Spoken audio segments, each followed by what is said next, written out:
తిరుపతిలో స్వచ్ఛతా హీ సేవలో భాగంగా పరిశుభ్రతపై అవగాహన కల్పించడానికి 3K రన్ నిర్వహించారు. ఎమ్మెల్యే ఆరణి శ్రీనివాసులు 3K రన్ ఆయన ప్రారంభించారు. పరిసరాల పరిశుభ్రతపై అవగాహన కోసం ఈ కార్యక్రమం నిర్వహిస్తున్నట్లు ఎమ్మెల్యే ఆరణి శ్రీనివాసులు తెలిపారు. ప్రధాని నరేంద్ర మోదీ ప్రవేశపెట్టిన స్వచ్ఛ భారత్ పథకం గొప్పదన్నారు. ప్రజలు కూడళ్లలో చెత్త వేయకుండా బాధ్యతగా వ్యవహరించాలని, తిరుపతిని దేశంలోనే పరిశుభ్ర నగరంగా నిలిపేందుకు ప్రతి ఒక్కరూ సహకరించాలన్నారు సీఎం చంద్రబాబు. ఇక డిప్యూటీ సీఎం పవన్ కళ్యాణ్ కూడా చెత్త పన్నును రద్దు చేశారని ఆయన తెలిపారు.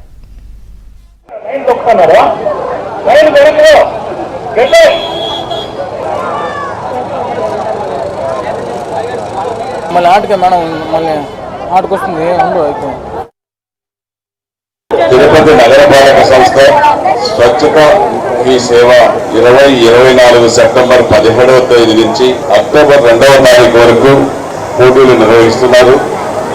ఈ కార్యక్రమంలో యువకులంతా స్వచ్ఛత ఈ సేవా కార్యక్రమాన్ని ప్రజల్లోకి వెలుగులోకి తీసుకురావడం కోసమే ఇటువంటి మంచి కార్యక్రమం మన ప్రధానమంత్రి మోదీజీ గారు ప్రవేశపెట్టడం చాలా సంతోషమైన విషయం. స్వచ్ఛ భారత్ ప్రవేశించి మోదీ గారు 10 సంవత్సరాలు పూర్తి చేసుకున్న సందర్భంగా ఈరోజు ఇటువంటి పోటీల పిల్లల ద్వారా దేశవ్యాప్తంగా నిర్వహిస్తున్నారు. మున్సిపల్ అధికారులందరూ కూడా ఈ యొక్క అవేర్నెస్ తీసుకురావడం చాలా సంతోషం.